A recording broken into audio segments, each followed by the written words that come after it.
Richard the Lionheart. Before kings, before castles, before even this story, there was a world that moved slowly. Let us step into it together. Chapter 1: A Slower World. Nearly 900 years ago, the world did not rush.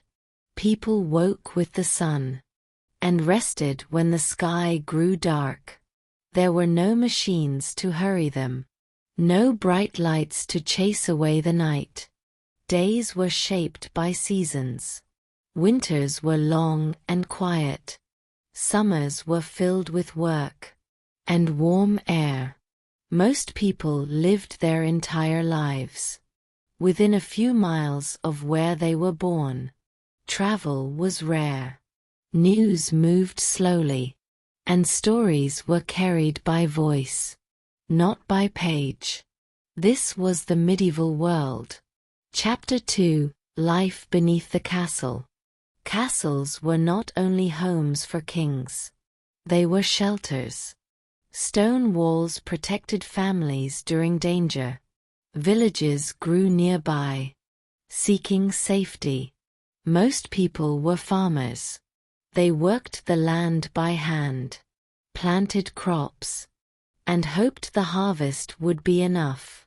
Life was simple, but uncertain. Illness had no easy cures. Weather could decide fate. Faith offered comfort when answers were few. Church bells marked time. Prayer shaped daily life. God was believed to be close, watching, guiding, judging. Chapter 3: Kings and Power. Kings ruled by birth. If you were born into a royal family, your path was chosen early. But power was fragile. A king needed loyal nobles, strong armies, and wealth to reward service. Lands were divided among lords. Lords pledged loyalty in return for protection. This system was called feudalism, a web of promises, binding everyone together. At the top stood the king. At the bottom, the farmers who fed the world. Chapter 4: The Angevin World. Richard was born into one of the most powerful families in Europe. His father, King Henry II, ruled England and large parts of France. These lands were not united by language or culture. They were held together by force and family. This collection of territories is now called the Angevin Empire. Ruling it was difficult. A king had to travel constantly, or trust others to rule in his name. Richard grew up understanding this complexity. Power was never simple. Authority was never permanent. Chapter 5: Eleanor and Culture. Richard's mother, Eleanor of Aquitaine, brought something rare to royal life: culture. Her lands valued poetry, music, and storytelling. Troubadours sang of honor, loyalty, and bravery. These songs shaped how knights saw themselves. A knight was not meant to be cruel. He was meant to be brave, protective, and faithful.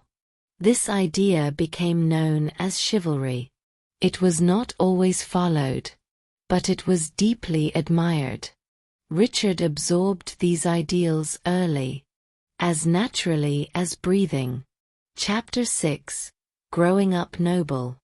As a noble child, Richard's life was carefully guided. He learned how to ride, how to fight, how to command. But he also learned manners, how to speak formally, how to host guests. A future king had to inspire loyalty, not only fear. Richard was taught that a ruler should be seen, should lead, should stand tall. These lessons shaped the man he became. Chapter 7: Faith and the Crusades. Religion shaped medieval thinking deeply. Europe believed that defending holy places was a sacred duty. Jerusalem, a city holy to many faiths, became the center of longing and conflict. The Crusades were not quick wars. They were long journeys, often lasting years. Many who left never returned. Richard grew up hearing these stories of sacrifice, faith, and honor. They became part of his identity. Chapter 8: A King Who Travels. When Richard became king, it was expected that he would travel. Medieval kings did not stay in one palace. They moved from place to place, collecting loyalty, solving disputes, showing their presence. Richard traveled more than most. England was part of his realm, but not the center of his heart. This was not unusual at the time, though it later shaped how he was remembered. Chapter 9: War as a Way of Life. In the medieval world, war was common. Borders shifted often. Alliances changed quickly. Castles were built not for beauty, but for survival. Battles were loud, chaotic, and exhausting. Richard believed strongly that a king should fight beside his men. This belief earned him loyalty and legend. Chapter 10: Respect Across Cultures. In the Holy Land, Richard encountered a world unlike Europe. Cities were ancient. Trade routes were vast.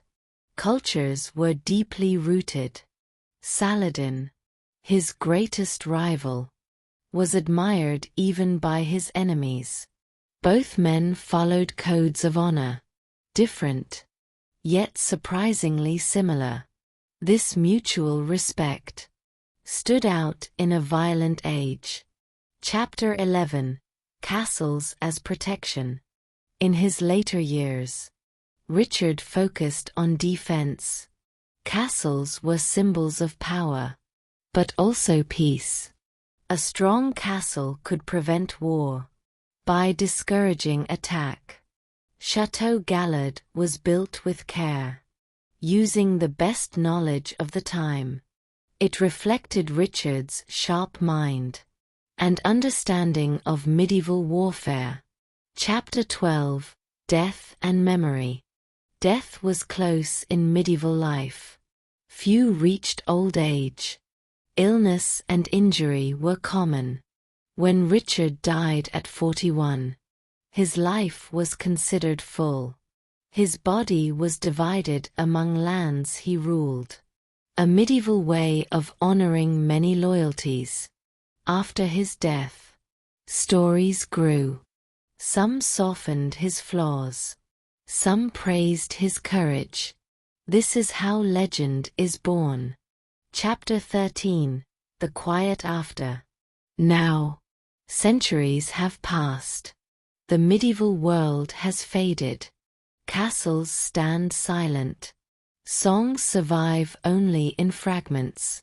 But when we tell these stories slowly, by night, we can still feel that world breathe. A slower world.